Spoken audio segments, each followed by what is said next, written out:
All right, we are back with the Life Principles Daily Bible. That's how we're doing the Bible in the year. A little Old Testament, little Psalm, Proverb, New Testament every single day. And I'm going to be honest, I didn't spend too much time today on the old Psalm or Proverb because I spent almost all my time today trying to figure out what this story in Matthew means that we're going to be reading about the Canaanite woman. It's a confusing one, but hopefully I've at least partially figured it out. We'll see. But first, we did read Genesis 47:48 today, so should just continue that story there. We're actually almost to the end of Genesis. If I flip the pages, it looks like it goes up to 49, then there's a 50, and I believe, it ends at 50. So one more day of Genesis, and it is all wrapped up. And the ending of the story of Genesis is, I think, one of my favorite parts of the entire Bible. It was actually one of the first stories, might have been the first story of the Bible that my pastor told me when I met with him as I was just becoming a Christian. I think I had become a Christian at that point, but very early on in my journey. So where we've been, 46 was Joseph brings his family to Egypt, and then Jacob and Joseph are reunited. And then in Genesis 47, it says Jacob's family settles in Goshen. So the last chapter yesterday ended with Joseph settling his family in Goshen because it's a little outside of Egypt. I was wondering if it was going to be weird if he just moved in all of these people into the middle of an Egyptian city. I imagine the people would push back against that, even though he's literally saved everyone's lives because he was the one who interpreted the dream, who had the foresight to store up food so that they wouldn't all starve to death in the famine. So he's probably a pretty popular guy at this point, considering he's pretty much saved the world. Although I shouldn't say he saved the world. It was God who saved the world through him. But he seems to have been doing a good job of walking with the Lord throughout this entire story.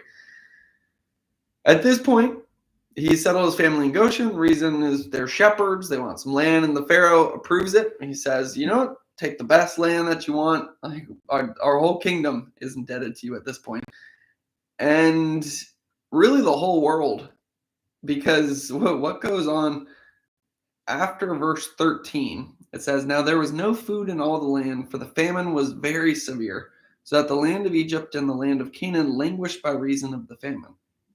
And then I won't read all the verses here, but first off, everyone's running out of food. So then they say, all right, well, we're going to die. So how about we trade you our livestock for more food? And he says, yeah, that'll work. And then the famine keeps going on. And then the people say, well, our livestock's gone. All our food is gone. What if we trade you? All we have left is our land and us. So what if we give you our land and we are your servants? And Joseph says, all right. So he consolidates pretty much all the power in the entire world, it seems like at this point, into Egypt, because he was walking with the Lord, because he correctly interpreted the Pharaoh's dream. And it just shows that continued success that he has because he's with God. So lots of wealth going into Egypt. And then kind of fast forwards in the story. It says, thus Israel settled in the land of Egypt, in the land of Goshen, and they gained possessions in it and were fruitful and multiplied greatly. So that multiplied greatly seems to be going along with the Lord's original promise that he was going to make Abraham's descendants numbered more than the stars in the sky. So it seems like that multiplying is now happening. They've certainly got plenty of money and land to do it now. And it says, and Jacob lived in the land of Egypt 17 years. So the days of Jacob, the years of his life, were 147 years. And it does go on to say that Jacob, or Israel, is kind of getting ready to die. And he says, don't bury me in Egypt, bury me back in the land of my people. And then Jacob also blesses Ephraim and Manasseh. Probably saying that wrong. Interestingly, it seems like Jacob's ways kind of never change. He's always sort of looking for trouble in some way. Remember how Jacob was the younger of the brothers. It was Jacob and Esau, and Jacob ended up getting the blessing, even though he was the younger kid. He tricked him. Not going to go into that whole story, but he does the same thing when blessing Ephraim and Manasseh. I got to figure out how to say that name. Ephraim is the younger, but Jacob blesses him with his right hand. And Joseph kind of has a problem with that. It displeased him, and he took his father's hand to move it from Ephraim's head to Manasseh's head. And Joseph said to the father, "Not this way, my father, since this was the firstborn, put your right hand on his head." But his father refused and said, "I know, my son, I know. He also shall become a people, and he also shall be great. Nevertheless, his younger brother shall be greater than he, and his offspring shall become a multitude of nations." So he blessed them that day, saying, "By you Israel will pronounce blessings, saying, God make you as Ephraim and as Manasseh." And then he goes on to say, "Then Israel said to Joseph, Behold, I am about to die, but God will be with you and will bring you again to the land of your fathers. Moreover, I have given to you rather some mountain slope." So, what's the gist there? I probably didn't need to spend 6 minutes going through this. I didn't research it all that much, so I don't have actually that much to add to this conversation. Yeah, he blesses them. He blesses Ephraim above Manasseh. And then he says, I guess that's an important verse. He does say that God will be with you and will bring you again to the land of your fathers. So they're still in Egypt, but there's still that promise that God said, I will go in with you into this land, and I will also bring you out of this land. So we'll see how that story wraps up tomorrow in Genesis 49 and 50. I'm just antsy to get to that story in Matthew. It is an interesting one for sure. So Psalm 13, 1-6. How long, O Lord, will you forget me forever? How long will you hide your face from me? How long shall I take counsel in my soul, having sorrow in my heart daily? How long will my enemy be exalted over me? Consider and hear me, O Lord my God, and lighten my eyes, lest I sleep the sleep of death, lest my enemy say, I have prevailed against him, lest those who trouble me rejoice when I am moved. But I have trusted in your mercy. My heart shall rejoice in your salvation. I will sing to the Lord because he has dealt bountifully with me. So it seems that there's kind of a story that's told in the psalm right here.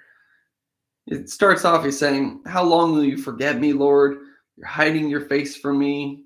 I'm taking counsel in my soul. I have sorrow in my heart daily. My enemy is exalted over me. And, I can kind of relate to this one a little bit, where it seemed like I had a pretty hard week. Part of the reason for that was because I was sick. I was just exhausted. So then I was still doing my Bible readings every day, but I felt my heart wasn't into it. I was pretty much putting it off. My heart just wasn't into it. Nothing more needs to be said than that. And because of that, my heart wasn't filled up with God, so then I was trying to fill my heart up with other things. Classic mistake. Things like scrolling through social media, watching hours and hours of reels. And it just reminded me of how difficult life is without God. How much chaos you have, how unfulfilling it is. I think that's the right word, because you're trying to fill yourself up and it is unfulfilling. It's just a terrible way to live. It's like living in fear. And I turned back to God, and immediately I said, Lord, save me. And he pulled me right out of that water, like Peter as he's about to start sinking when he was trying to walk on the water. And then he gets afraid because he takes his eyes off Jesus. He starts to sink. And then he says, Lord, save me. And Jesus immediately pulls him out. And that's the story right there. When you take your eyes off of Jesus, it's chaos. And then you can start to panic, but you just got to follow Peter's example. Lord, save me. And he does. And then once you get saved, you might get that kind of clarity where you're thinking, why did I turn away? And why am I going to turn away again in the future? Why is this necessary? Why can't I just be with God all the time? Why can't I always feel his presence? Why can't I always want to do the right thing? Why can't I always be motivated to read the word and sing worship music? Why do I need to go off of the path and reach rock bottom in order to turn back to him? Why can't I always just want to be with him? And you know, is what's going to happen. That's what heaven is. And we just have to understand that while we're still in our fallen state, we're not going to be perfect. We're not going to have a perfect understanding and relationship with God. But he does train us. He does work out our salvation with us, or our sanctification is probably a better word to use there. And part of the ways he does this, I was talking to a buddy today, and he says, and sometimes, God might kind of back up a little bit. And maybe it's in a time if we've been doing the same spiritual practices over and over again, maybe they're getting a little bit stale and we're just not feeling that connection. One way God strengthens that connection again is he steps back a little bit. And it's probably a little bit of both, where we're going this way, but then maybe God, instead of just pulling us right back, just says, you know what, this will actually be good for you if you go off a little bit. Not that sin's good for you, but it's God has a plan. And sometimes things have to get worse before they can get better. Sometimes you have to remember what life without God is like in order to remember how great it is to be with God, to get that desire, that motivation, that wanting, that humility, that crying out for help. You kind of have to be in a bad place in order to get to that point. And that's where we're closest to God. It's unfortunate that it can't just be pure gratitude just drives you back to God. Maybe some people are like that. I'm certainly not. For me, it seems to be I have to reach rock bottom to call out to the Lord again. And maybe that changes as you are a Christian for a longer period of time, but when you cry out, then he grabs you right back. He doesn't make you wait any longer. Once you're past that point of where you put up your hands and say, have mercy on me, please. So, while it might say, how long, O Lord, will you forget me forever? Will you hide your face from me? It does go on to say, consider and hear me, O Lord, my God, and lighten my eyes. So that's kind of the, come on, wake me back up. And then it's, but I have trusted in your mercy. My heart shall rejoice in your salvation. I will sing to the Lord because he has dealt bountifully with me. So that's when you're back reunited with God and you trust in him again. Trust is a big thing. I think a lot of the fear that we have is because we just don't trust God enough. If you're ever not joyful, not peaceful, just ask yourself, do I trust God? And then you'll probably lie. And then just ask yourself again, do I trust God? And just sit on it and think about that. And that may be where the problem is. Proverbs 4:18-19. But the path of the just is like the shining sun that shines ever brighter unto the perfect day. The way of the wicked is like darkness. They do not know what makes them stumble. So, more talk of paths and ways. I love those metaphors. Still a little bit sick. Not nearly as bad as this last week, though. I can finally speak well again. I don't know about well, but the path of the just is like the shining sun that shines ever brighter unto the perfect day. Ooh, I think I just started to understand this one. So the path of the just is like the shining sun. So the path of the just, that's what we want to be walking on. It's like the shining sun, there's lots of light. But notice it says that shines ever brighter unto the perfect day. I'd imagine the perfect day is glorification, when we die and are made perfect. And it says it shines brighter until that perfect day. And it may seem like there's ups and downs, like I certainly had over the last week, but it's a journey upwards. They say what God begins, he brings to completion. And I've also heard that when you're first becoming a Christian, it's some big ups and downs because God has a lot of stuff to burn off in you. There's a lot of parts of you that need to die. There's a lot of things that need to be healed. There's a lot that needs to go. And part of that burning off process is that big up, big down, big up, big down. But overall, it is this path that goes upward. And I've heard those kind of ups and downs get less extreme as you go. And I would say that has been my experience as a Christian. One of the biggest ups and downs of my life was when I first got baptized, and literally within the next couple days is one of the biggest downs of my entire life. But that shines ever brighter unto the perfect day. So maybe that's where we get some of the hope, is that God is training us. He knows when to pull back. He knows exactly what we need, and we can trust in him, knowing that we're in good hands and knowing that it is for our own good and it does lead upward. Things do get brighter.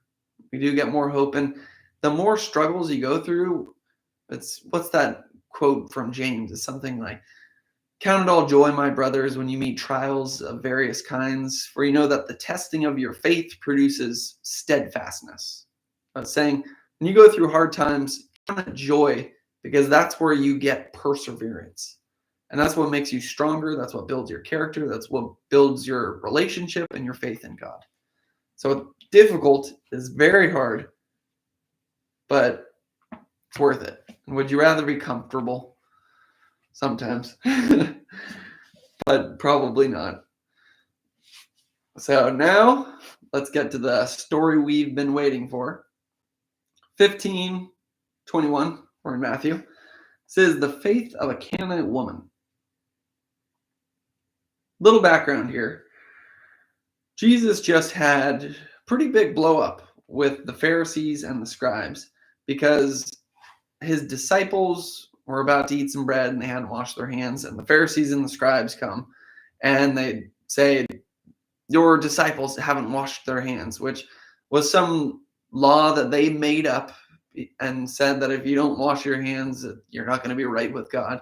Just one of the many laws that they've added. And it's commandments of men. Bunch of legalism. What does Jesus say to them? In vain do they worship me, teaching as doctrines the commandments of men. It's a quote from Isaiah, I believe. And this is a pretty big confrontation with them. At one point, he even says, he calls them, let them be alone. They are blind guides. And if the blind lead the blind, both will fall into a pit. So he calls the Pharisees and the scribes blind guides. It's like they've been waiting for thousands of years for the Messiah. He's here. He's healing people. He's doing good things. He's preaching. He's teaching. And they're upset because his disciples don't wash their hands. And he's saying, you're missing the point. You're blind guides. You're leading people into a ditch. And you're self-righteous. You're a hypocrite. You are the people I'm here to save, and you're rejecting me. And you got to imagine how mad that has got to make Jesus, or just disappointed. I'm probably pretty mad though too, because they're not confronting Jesus in a curious way, saying, how do we know you're the Messiah? Like there's lots of things that point to the fact that you are, and you're doing these signs, but they are just blatantly arrogant, self-righteous, and combative against him. They don't want to believe that he's the Messiah. It's because they have maybe a lot of power to lose, and he's saying things that they don't like. He's saying, hey, those commandments of men that you invented, that's not what leads you to God. It's the heart that leads you to God. And it's not those not washing your hands that defiles you. It's the things that come out of the heart that defile you. And your guys' hearts are messed up. So he's probably pretty frustrated. So that's the background. And it seems that he's so frustrated that for the first time, and I believe the last time, he actually leaves what I think is Israel. I forget the exact wording there, but he leaves the Jewish area. He goes into the land of the Gentiles. And you imagine why he would do this. He fed 5,000 people, he walked on water, he healed more sick, and then he has this big confrontation with the Pharisees. At this point, he probably just wants a little anonymity. He probably just wants some peace and quiet. Last time he tried to get peace and quiet, he ended up feeding 5,000 people. And yeah, it says the start of the feed the 5,000 says he withdrew from there in a boat to a desolate place by himself. When the crowds heard it, they followed him on foot. So perhaps he's going into the Gentile area to just get away from it all and maybe spend some close-knit time with his disciples so he could teach them a bit better. However, somebody recognizes him. And Jesus went away from there and withdrew to the city of Tyre and Sidon. And behold, a Canaanite woman from that region came out and was crying. So, Canaanite, that's the land that Israel was supposed to completely destroy because they were so corrupt. They were supposed to destroy all the people there, but then it might have been King Solomon. And actually haven't read this part of the Bible yet. But I believe he spares some of them, and then God gets mad because he says, I told you to wipe all of them out, and you didn't obey. So this lady wouldn't even be around if Israel back in the day had obeyed God's commands. So that gives you an idea of what the Jews might think of people from Canaan or Canaanites, is that they're not Jewish. They're not even half Jewish like Samaritans.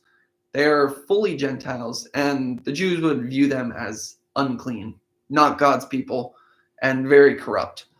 So corrupt that God literally got mad at them when they didn't wipe them all out. So think about that. And also think about the fact that Jesus just left because seems that he was so frustrated with the Jewish people rejecting him, especially the Pharisees and the scribes. So then it says, a Canaanite woman from that region came out and was crying, have mercy on me, O Lord, Son of David. My daughter is severely oppressed by a demon. So this Canaanite woman comes out in a state of complete, humble, just desperation. She says, have mercy on me. And then she calls him, O Lord, which, could reference the fact that she knows he's God. It might also just be a proper greeting, calling him Lord. But then she calls him Son of David, which is very interesting because she's not even Jewish. The Jews won't, or the Pharisees certainly won't call him Son of David, but she calls him Son of David, pointing to the fact that he is that king that is going to have everlasting peace. Maybe bring and have everlasting peace. So she does two titles to him, and then she says, my daughter is severely oppressed by a demon. So she knows that he has control over demons. He has authority over demons. But this is where it gets interesting. If you think about Jesus' responses whenever people have asked him in the past about, oh, please heal me, he says, you're healed. It's usually immediate. It's usually that quick. He says, you're healed, and the person's healed. And he has compassion for them. And in the past, you didn't even have to be a Jew to get healed. Remember the centurion's servant who wasn't even with him. And he says, if you just say the word, they'll be healed. Jesus says, you have great faith. Like, they're healed. Well, in this case, when she says, my daughter's severely oppressed by a demon, but he did not answer her a word. So he just ignores her. And his disciples came and begged him, saying, send her away, for she is crying out after us. So could be a couple interpretations here. One, they're coming to this place for seclusion, and this screaming, crying lady is following them. Jesus is just ignoring her. So you imagine she just keeps screaming and crying. And they're saying, send her away, for she is crying out after us. R.C. Sproul interprets this as maybe they're being as dismissive as it seems Jesus is, but maybe they're also saying, Jesus, just heal her. You could do it in a second, and then she'll go away because she's about to blow our cover, and we're going to be surrounded by a bunch of people if she doesn't quiet down, or if you don't quiet her down for us. He answered, so send her away, for she is crying out after us. So she keeps crying. And then he answers, I was sent only to the lost sheep of the house of Israel. So once again, he denies her. He says, I'm not here for the Gentiles. I'm here. I was sent only to the lost sheep of the house of Israel. So that's one of the other things I was very confused about when I read this, is I thought, wait, isn't Jesus also here for the Gentiles? There seems to be so many stories.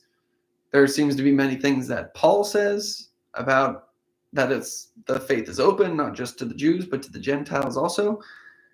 But it does seem like Jesus is saying to his disciples that the mission is still on, that they're going to work through the Jews, and then it's through the Jews that the nations of the world will be blessed. That was God's original covenant that he made with, I believe, Abraham when he said that. But it's very interesting. He's saying, I was sent only to the lost sheep of the house of Israel. But she came and knelt before him, saying, so she doesn't take no for an answer, saying, Lord, help me. So maybe she leaves out the son of David at this point, because she's saying, if the Jewish thing is the problem, I'll just call you Lord then. So she says, Lord, help me, which is just the best thing that you can say to Jesus. Just like Peter, as he's about to drown in the water and he says, Lord, save me, Jesus immediately grabs him, pulls him back up. And it is usually immediate. Let's see if it's immediate in this case again. And he answered, it is not right to take the children's bread and throw it to the dogs. You get that? So she says, Lord, help me. And he calls her a dog. Like, this is why I was reading this morning. I was thinking, wow, what is this story? This seems so unlike Jesus. So one thing is, in this version, it says throw it to the dogs. Worst thing you could call someone back then was a dog, because if you watch the show Chosen, people do not like dogs. I maybe would have fit right in back then. But there are different words for dogs in the Bible. One is a very raggedy dog that might be outside. It's a stray. That's the one they really look down on. The word that he uses here, that he's calling her, is like a little dog. Like someone who has a pet would have been a little dog. Still calling her a dog, though. And he's saying, I'm here to give bread to the children, Jews, and you're like a dog, and it would be wrong for me to take that food that's meant for the children and to give it to you. So at this point, you think, okay, she might get pretty offended here. He just called her a dog. Listen to her response. She said, yes, Lord, yet even the dogs eat the crumbs that fall from their master's table. So amazing, humble response right there. She takes his own metaphor and just continues it. And there's a few things we can learn from this woman. One is her persistence. He has ignored her. He has said, I'm here. I was sent for the house of Israel. And he calls her a dog. And she still says, yes, Lord, yet even the dogs eat the crumbs that fall from their master's table. So she's not only not been offended by his comment, but she's actually accepted it. She says, yes, I am like that little dog. Can I just get some crumbs, please? She's humble, and she's not entitled at all. This is what both R.C. Sproul and John MacArthur pointed out, that she has no entitlement about her. She's just desperate for help. Then Jesus answered her, O woman, great is your faith. Be it done for you as you desire. And her daughter was healed instantly. So there it is. So you might wonder, why was this necessary? Why did Jesus ignore her, say that he's only there for the Jews, so deny her, and then call her a dog and say it'd be wrong to give the children's food to the dogs? What I've been able to grasp from the research that I've done today is that he was drawing that great faith out of her. And perhaps this is something I haven't heard anybody else say, but perhaps in this moment, Jesus kind of needed this as much as she did. I know Jesus doesn't need anything, but you imagine how frustrated he probably is at this point, where he's come to the Jews, he's trying to help them, and they're just so hard-hearted that they're not getting the picture. And so he goes to try to get a little peace and quiet, and there's this screaming woman, and he sees that little spark of faith that she has. Right off the bat, she says, "O Lord, Son of David." And that is probably like music to his ears. But instead of just saying, "Oh, your daughter's severely demon-possessed? All right, she's healed," it almost seems like he relishes it a little bit. He wants to, and again, I'm maybe stretching here, but it seems that he wants to draw that great faith out of her.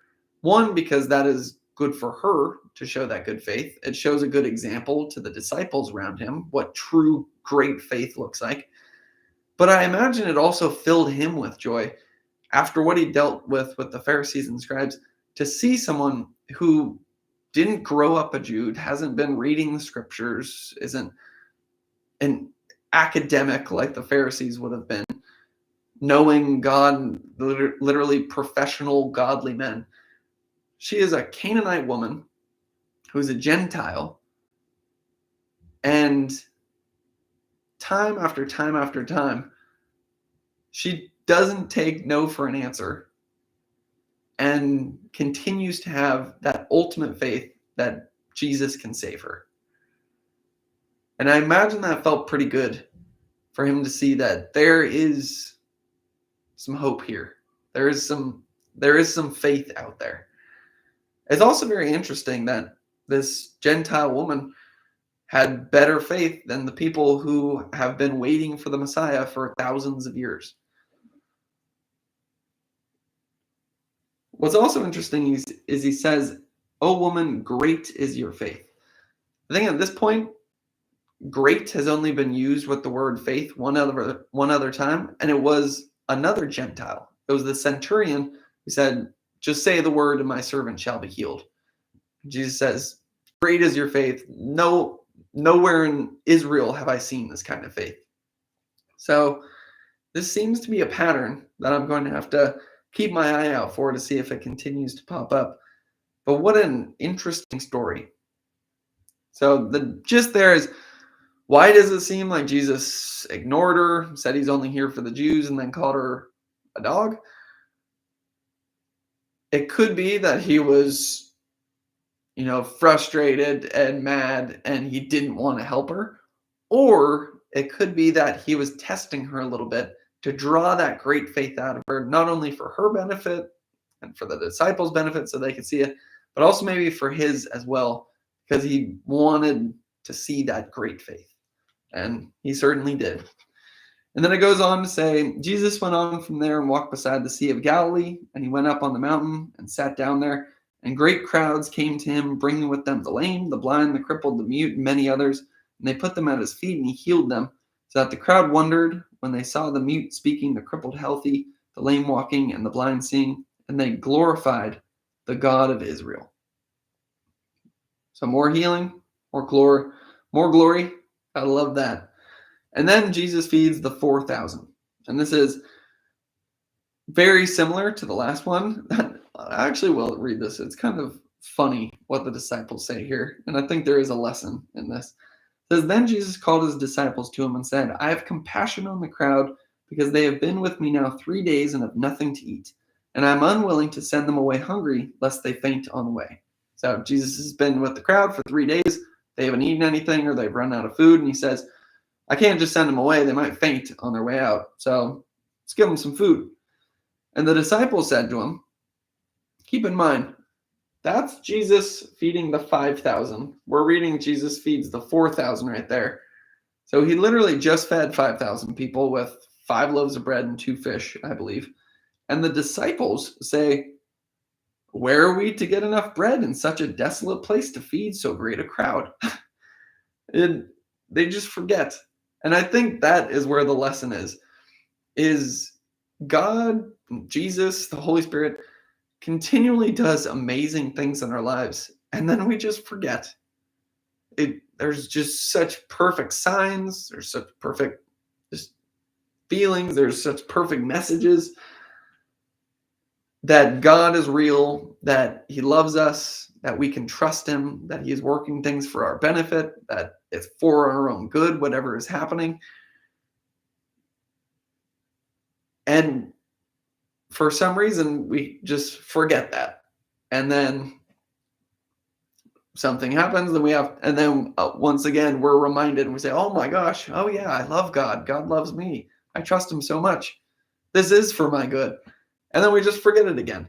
And that seems to be the pattern for the disciples as well. Just feeds 5,000 people, and they say, how are we going to feed 4,000 people? And Jesus said to them, I was about to make a joke here. Jesus said to them, are you kidding me? How many loaves do you have? They said, 7 and a few small fish. And directing the crowd to sit down on the ground, he took the 7 loaves and the fish, and having given thanks, he broke them and gave them to the disciples, and the disciples gave them to the crowds. So once again, he's involving the disciples in this miracle. I think that points to the fact that Jesus could do this all on his own, and he could do everything today all on his own, but he actually has some work for us to do. He wants to get us involved. And they all ate and were satisfied, and they took up 7 baskets full of the broken pieces left over. Those who ate were 4,000 men, besides women and children. So they all ate and were satisfied, and he took up 7 baskets full of the broken pieces left over. So you might say, oh, if you're looking at this from a naturalistic point of view, oh, he just took them, broke them into tiny little pieces, and they spread that to 4,000 people. Okay, the first line that would go along with that is that he took the loaves, and having given thanks, he broke them and gave them to the disciples, and then they gave them to the crowds. You might say, oh, he's just breaking them up. There's no miracle happening here. But then it says, and he took up 7 baskets full of the broken pieces left over. So clearly, there's a miracle going on, that the food has multiplied. And what is this miracle teaching us? It's that we can trust God, that God will provide, and God will provide abundantly, that there's plenty for everyone, so much so that there's going to be some left over. So we don't have to feel like we need to get it while the getting's good. There's plenty to go around, and there is no scarcity mindset here anymore. God will provide. And also, God is what fills us up. There's nothing else that is going to fill us up, both physically and spiritually. That is definitely the case. So, pretty interesting stories. I would say really enjoyed reading the faith of the Canaanite woman, because I think she's a good model for how we should be. That even if we maybe call out to God, maybe it's one of those times where he's holding back, we just need to keep persisting. We need to be, usually he answers immediately. I would say that is the norm. But maybe it's one of those times where he wants to draw that great faith out of us, or he wants to see that great faith himself. And in that case, we need to just remember where the answer is. And it is Jesus every time. It is, Lord, save me. Lord, help me. Lord, I need you. And eventually, he does answer. And most of the time, it is instant. So, pretty interesting stories today. I think tomorrow we're going to be finishing up Genesis. So that's going to be an interesting one as well. And then Ooh, looks like there's another confrontation with the Pharisees, the leaven of the Pharisees and Sadducees. So we'll see. We'll see what happens there. Yeah, interesting day. Glad to have my voice back.